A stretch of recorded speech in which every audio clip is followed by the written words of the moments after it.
Hello everyone, welcome to my channel. I am Neetu. आज मैं आप सभी लोगों को द सेंटेंस और उसके कुछ एलिमेंट्स के बारे में बताऊंगी। ठीक है। अब सेंटेंस तो आप सभी जानते होंगे। सेंटेंस जिसको हिंदी में वाक्य कहते हैं। ठीक। अब इंग्लिश में अगर पूछा जाए what is the definition of sentence, so we can define it. It is a group of words which makes a complete sense. It can express a statement, a question, or an order, and usually contain a subject and a predicate. ठीक। हमेशा एक sentence में एक क्या रहेगा, subject रहेगा, और एक क्या रहेगा, प्रेडिकेट रहेगा। ठीक है। अब समझ लेते हैं कि सब्जेक्ट कैसा हो सकता है। अ पर्सन और thing that perform action. Subject क्या हो सकता है, एक पर्सन और अ थिंग, है ना। मतलब एक पर्सन भी हो सकता है या वो कोई थिंग हो सकती है जो क्या करता हो, कोई ना कोई एक्शन परफॉर्म कर रहा हो। ठीक। उसे ही क्या बोलेंगे, subject. For examples, Harish laughed. Harish हंसा। तो यहाँ पे हरीश क्या कर रहा है, एक्शन कर रहा है, हंस रहा है। तो यहाँ पे क्या हो जाएगा, हरीश सब्जेक्ट और लाफ्ड प्रेडिकेट हो जाएगा। That means Harish is a subject. Second type से डिफाइन कर सकते हैं, अ पर्सन और thing about which something is said. मतलब वो पर्सन या थिंग जिसके बारे में कुछ कहा गया हो। ठीक। जैसे Harish is a brilliant student. तो हरीश क्या है, इज अ ब्रिलियंट स्टूडेंट है। हरीश के बारे में बात बताई गई है। So Harish is a subject and is a brilliant student is a predicate. Okay. अब प्रेडिकेट के बारे में, सब्जेक्ट के बारे में पढ़ लिया मैंने कि सब्जेक्ट को दो तरह से डिफाइन कर सकते हैं। अब नेक्स्ट क्या पढ़ेंगे हम, प्रेडिकेट के बारे में। ठीक, कि प्रेडिकेट में क्या क्या आ सकता है। पहले तो प्रेडिकेट होता क्या है, it is a group of words that tells something about subject. जो किसके बारे में बताए, सब्जेक्ट के बारे में बताए। ठीक। अब उसमें क्या क्या चीज़ें हो सकती हैं, वर्ब आ सकता है, ऑब्जेक्ट्स हो सकता है, कॉम्प्लीमेंट हो सकता है, या एडवर्बियल्स हो सकते हैं। एडवर्बियल्स हम छोटा सा समझ लेते हैं। Birds fly in the sky. तो इन दो फ्लाई जो वर्ड्स हैं, इनका जो कलेक्शन है, इसी को क्या बोला जाएगा, एडवर्बियल्स बोला जाएगा। ठीक है, व्हाट इट। नेक्स्ट अब हम पढ़ लेते हैं पहला term, that is the verb. Verb क्या है, थोड़ा सा ही डिस्क्राइब करेंगे। ठीक है। So verb is what, it is a word that shows action, state, position. जो एक्शन भी शो करता है, स्टेट भी शो कर सकता है, पोजीशंस भी शो कर सकता है। अब हम इनको भी डिफाइन करके बता रहे हैं आपको कि action is what. Action verbs क्या, जैसे प्ले करना, speak, throw, write, dance, run, walk, okay, cooking, these all are the words are called action verbs। ठीक है। अब हम पढ़ेंगे स्टेट वर्ब्स के बारे में। किसके बारे में, स्टेट वर्ब्स के बारे में। ठीक। अब देखो स्टेट वर्ब्स क्या होती हैं। स्टेट वर्ब्स में like, believe, agree, etcetera words related to state verbs. और इसमें बी वर्ब्स भी आती हैं। ठीक है। और बी वर्ब्स क्या हो सकती हैं, is, am, are, was, were. These 5 words are called be verbs. Be verbs में again बताऊंगी, is, am, are, was, were. This is called the be verbs. ठीक है। Possession verbs क्या हो जाती हैं, has, have, had. For examples, Raman has a bicycle. Raman के पास एक बाइसिकल है। In the sense we use has. Okay. His father had a horse. यहाँ पे had यूज हुआ है, यहाँ पे has यूज हुआ है। This has and this had is called a possession verbs। ठीक है। अब कुछ एग्जांपल्स पढ़ते हैं जिसमें हमें सब्जेक्ट और प्रेडिकेट को बताना होगा। What is the subject and what is the predicate, ये हमारे क्वेश्चन में काफी पूछा जाता है। ठीक। Ravi wrote a poem yesterday. So Ravi is a subject and wrote a poem yesterday is a predicate. Okay. Ravi worked hard, तो Ravi क्या हो जाएगा, subject, and work hard is a predicate. Same as next, Ravi worked hard but he was not successful. अब देखिए रवि तो subject हो गया, but अब प्रेडिकेट हम क्या एक साथ बोल सकते हैं, नहीं, बिकॉज इसमें एक वर्ड यूज हुआ है, दैट इज द कंजक्शन। ठीक है। सो वर्क हार्ड एक क्या हो जाएगा, predicate, and he was not successful is also a predicate. Okay. Next question रहेगा, ही टॉट पुअर चिल्ड्रन।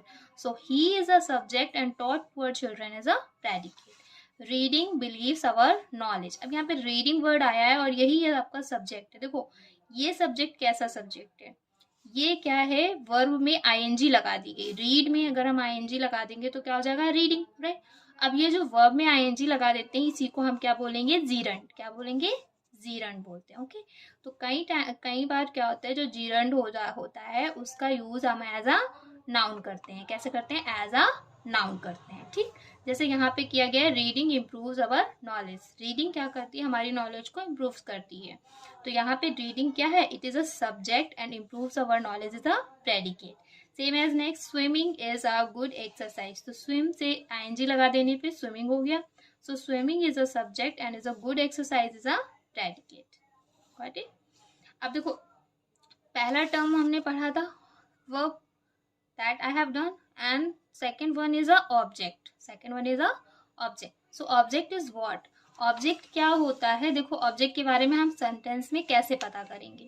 देखो ऑब्जेक्ट क्या होता है, वर्ब के बाद व्हाट या whom, मतलब व्हाट मीन्स क्या, whom इज किसे या किसको का आंसर ऑब्जेक्ट मतलब आंसर देता है, उसी को हम क्या कहते हैं, ऑब्जेक्ट कहते हैं। ठीक, जैसे he opened the window, so who opened या what opened। ठीक है, तो यहाँ पे क्या आ रहा है, what का सेंस आ रहा है, क्या आ रहा है, what का सेंस आ रहा है। he opened the window, तो he subject, opened is a verb, the window is a object। तो यहाँ पे the window क्या हो जाएगा, ऑब्जेक्ट हो जाएगा। मैं दूसरे क्वेश्चन में, दूसरे एग्जाम्पल में आपको और समझाने की कोशिश करूंगी।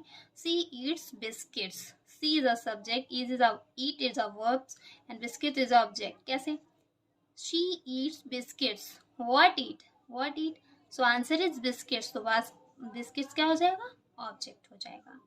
Got it. ओके, अब ऑब्जेक्ट तो हो गया, इसके बाद थर्ड वन हमारा क्या था, कॉम्प्लीमेंट। थर्ड वन क्या था, complement. Okay, so we read here complement. देखो कॉम्प्लीमेंट क्या होता है, it is a word phrase that comes after a linking verbs to describe the subject. कहने का मतलब है ये क्या आता है, सब्जेक्ट को डिस्क्राइब करने के लिए कॉम्प्लीमेंट लगाते हैं, ऑब्वियस है। सो अब इसमें एक वर्ड मैंने बताया, लिंकिंग वर्ब। तो लिंकिंग वर्ब क्या होता है, it is a verb that joins the subject of a sentence to the complements. ठीक, ये क्या होता है, linking verbs is a verb you know that joins the subject of a sentence. Sentence में क्या करता है, सब्जेक्ट को ज्वाइन करता है। लेकिन लिंकिंग वर्ब्स होती क्या, इनके एग्जांपल्स क्या हो सकते हैं, जैसे बी वर्ब्स। अब बी वर्ब्स में मैंने आपको बताया था is, am, are, right, was, were, these are the be verbs। इसी में become हो सकता है, seem हो सकता है, get और turn, these all are called the linking verbs। ठीक है, अब देखो कुछ एग्जांपल्स पढ़ लेते हैं। Raman is a trained singer, तो रमन क्या हो जाएगा, subject, is a verb, a trained singer is a complement. A trained singer क्या हो जाएगा, यहाँ पे कॉम्प्लीमेंट हो जाएगा। I am a citizen of India, तो I is a subject, am is a verb, a citizen of India is a complement. ठीक है, इट सीम्स गुड, तो इट क्या हो जाएगा, सब्जेक्ट, सीम्स क्या हो जाएगा, वर्ब। सीम आपने पढ़ा था लिंकिंग वर्ब्स। ठीक है, यहाँ पे सीम आया, that is the linking, and good is a complement। She gets disappointed, so she is a subject, gets is a verb, and disappointed is a complement। okay, अब देखो कुछ बेसिक पैटर्न्स के बारे में बता दूं। जैसे सेंटेंस होता है, सेंटेंस में क्या होते हैं, पैटर्न होता है ना, कि पहले क्या आएगा देन क्या लिखेंगे, राइट। जैसे पहले आता है, पहला रूल जो रहेगा इसका, पहले आएगा subject plus verb. For example, she love, she is a subject and love is a verb. अब एक दूसरे तरह से भी सेंटेंस हो सकता है जिसमें सब्जेक्ट भी होगा, वर्ब भी होगा और ऑब्जेक्ट भी होगा। For examples, he bought a pencil. ठीक है, अब इसमें a pencil is a object, a pencil is a object. ये सेकेंड टाइप का सेंटेंस हो गया। अब थर्ड टाइप का सेंटेंस कैसे हो सकता है, जिसमें सब्जेक्ट भी होगा, वर्ब भी होगा, उसमें इनडायरेक्ट ऑब्जेक्ट भी हो सकता है प्लस डायरेक्ट ऑब्जेक्ट भी हो सकता है। For example, he teaches us English, तो he is a subject, teaches is a verb, us indirect object, English direct object. ठीक, us is a indirect object and English is a direct object. ठीक, इसी तरह से next example रहेगा, Sumit will show you his house, तो Sumit is a subject, will show is a verb, you is a indirect object and his house is a direct object. ठीक है, that means यहाँ पे इनडायरेक्ट और डायरेक्ट ऑब्जेक्ट को भी define किया गया है। ठीक, फोर्थ रहेगा, फोर्थ सेंटेंस बन सकता है जिसमें सब्जेक्ट भी रहेगा, वर्ब भी रहेगा, कॉम्प्लीमेंट भी रहेगा। कॉम्प्लीमेंट अभी आपने पढ़ा था। ठीक है, I am busy. तो I is a subject, am is a verb, busy is a complement. We are students. ठीक है, तो we is a subject, are is a verb, student is a complement. His statement is true.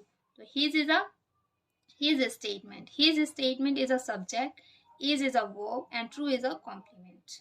Got it? अब fifth sentence हो सकता है जिसमें subject, verb, object और complement भी हो सकता है. ठीक, जिसमें 4 चीजें आ गई हैं. The news made her happy. The news is a subject, made is a verb, her is a object, happy is a complement. I made him many business partner.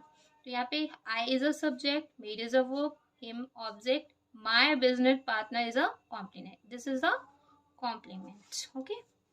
Her father named her Asha. So her father is a subject, named is a verb, her is a object, and Asha is a complement. Okay, it's done.